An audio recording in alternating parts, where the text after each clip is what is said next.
The movie as much as I did, and there's so many things to talk about, and I'm sure he's going to introduce many of them that maybe we saw and identified, maybe some that we didn't even think were nuances that were in the movie. And so thank you again for joining us tonight, and I hope you all enjoy. Thank you. Wasn't this an amazing film? Yes. I don't think it's amazing. I wish I could take credit. I think it's a wonderful film. I don't want to give a long lecture. I want to speak for a few minutes, and then I would like us to open this to a conversation, and if people have questions or comments, that'll be great. I want to point out one or two things, apart from the obvious, really fun, wonderful, romantic, great photography, wonderful humor of the film. I want to take what we've seen now and put it in a bit of a wider context. There are two things in this film that for me as an Israeli, and especially an Israeli that's living outside of Israel for 18 years, so I'm a bit of an outsider already. I see things from within and from the outside at the same time, and we know what I mean, right? There are a few things here that are very striking to me, very poignant. The first thing is notice the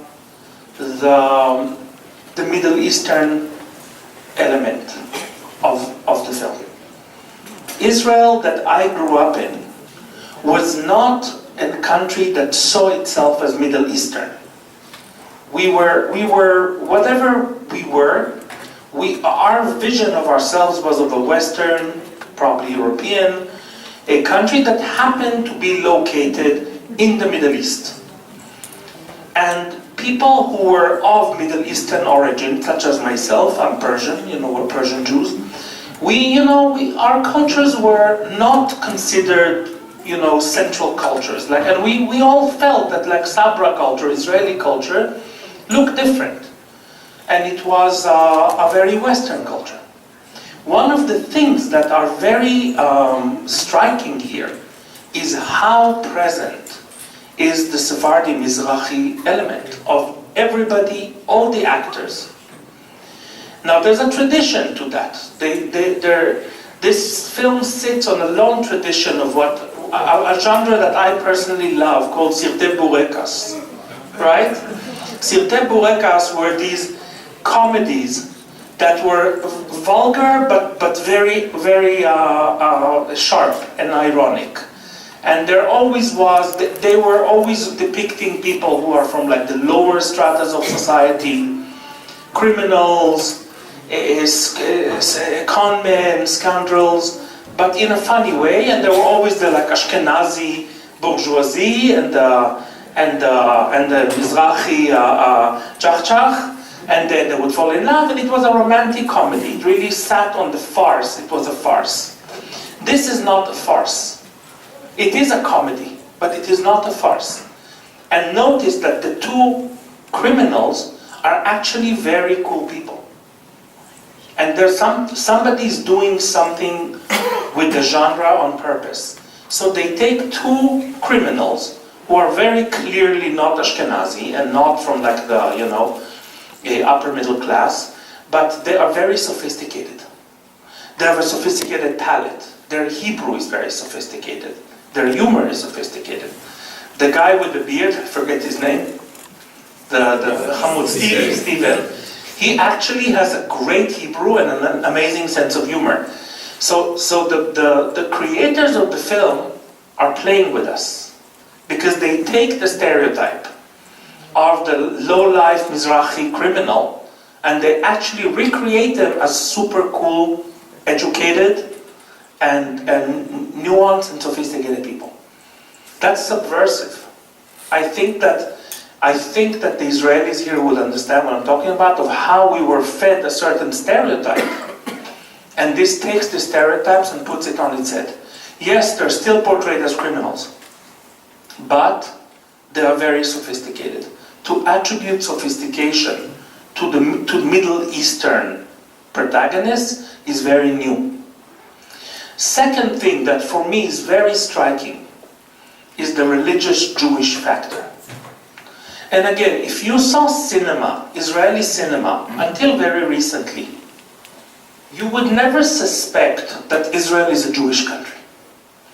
I'm not saying about every film, but most of the films, there would be the whole religious Jewish thing would be very marginal and maybe a little folklore. Here we have a very different film. It's not a religious film like Ushpizin or other films that were made as religious films. Have you seen Ushpizin? Wonderful film. This is not it. This is a secular romantic comedy. But notice how much Yiddishkeit there is here. One of the details that catches my eye as an Israeli is the mezuzah on the doors. Did you see how many shots, including like the very romantic seduction shot? Chuma is standing and there's like a mezuzah this big by his face. Where did we see mezuzah in Israeli cinema? Israeli cinema pretended not to be Jewish. Pretended to be very European. It was the bon ton. It was this thing. And here comes a film and says, no, we're making Jewish cinema. They go to the kotel. They say we have to say Birkat HaGomel. Now they're not religious people. It's not like Ushpizin. But they're allowed to be very, very Jewish and Jewy even. That's very new and very interesting. There's this, again, the small details are the most telling one. You remember when he loses his hearing and he says, let's go to the kotel. And in Israel, the cottage cheese, we say cottage. So kotel, cottage, he can't hear. And he says, what do you mean cottage? We just had meat for lunch. Okay? So that's a cute little joke, but it's very telling. Would any one of Asi Dayan's protagonists ever know that you're not supposed to eat cheese a few hours after you ate meat? No, they wouldn't know it, and they would never celebrate or play with this point.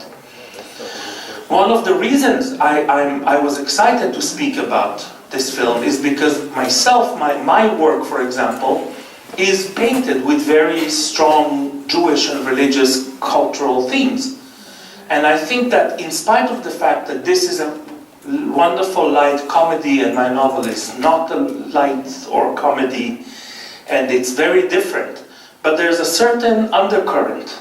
It's a new trend, and I think it's a deep and important trend in which Israel, including secular Israel, is re-embracing Jewish identity and Jewish religious symbols without being afraid that if you're going to use a mezuzah or say the word kotel, you're going to immediately become religious and be hijacked by your religious past. So this is what I see in it. I think these are important, apart from like the joy and the laughter that the film brings, I think that it's a very interesting contribution to this discourse. And I would love to hear a comment. Bevakasha, please. Aren't you superimposing explanation after the fact? Because maybe.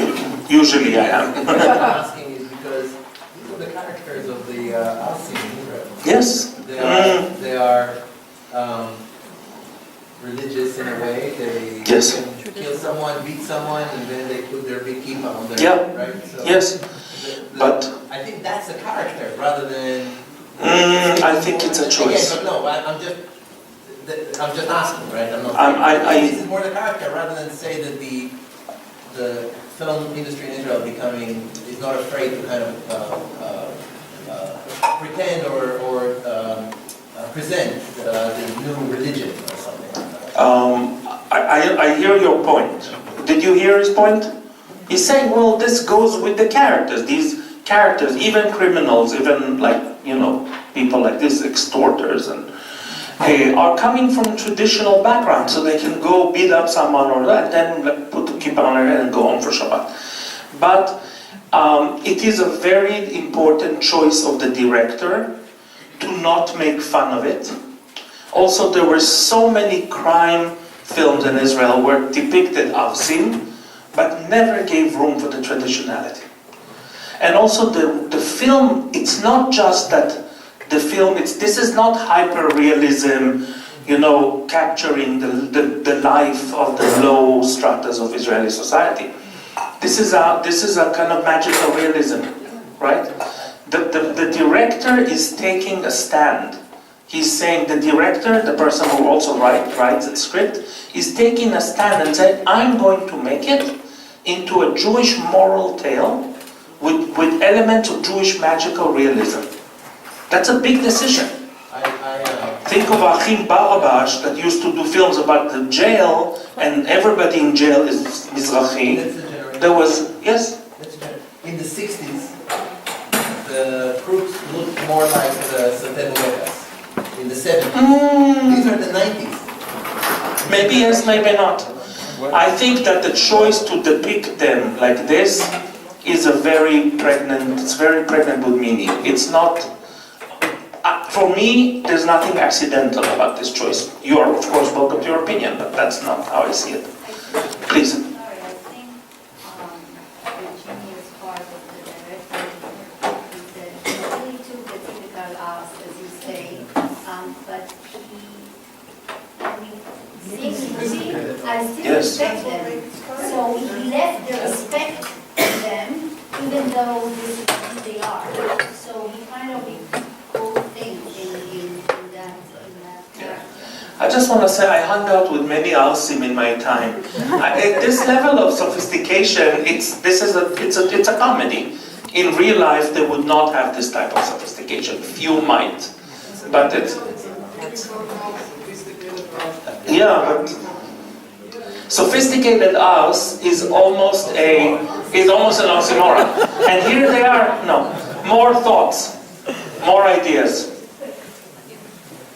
more. But before they make such movies, if that's a question, do they sit down and actually say, this is what we're going to have a character like, or is it more they let the actor bring himself? Because the way these two guys act, it's a typecast. Every movie they play, it's the same person who plays. They just move from one movie to another. Directors have a lot of say.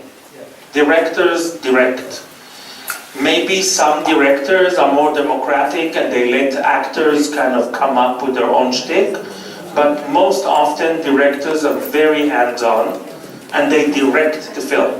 And knowing a little bit the inside of the film industry, there are deep discussions about, we are going to make this into a Jewish film, we are going to make him an Aus, but he's going to talk about culinary. These are not accidental choices.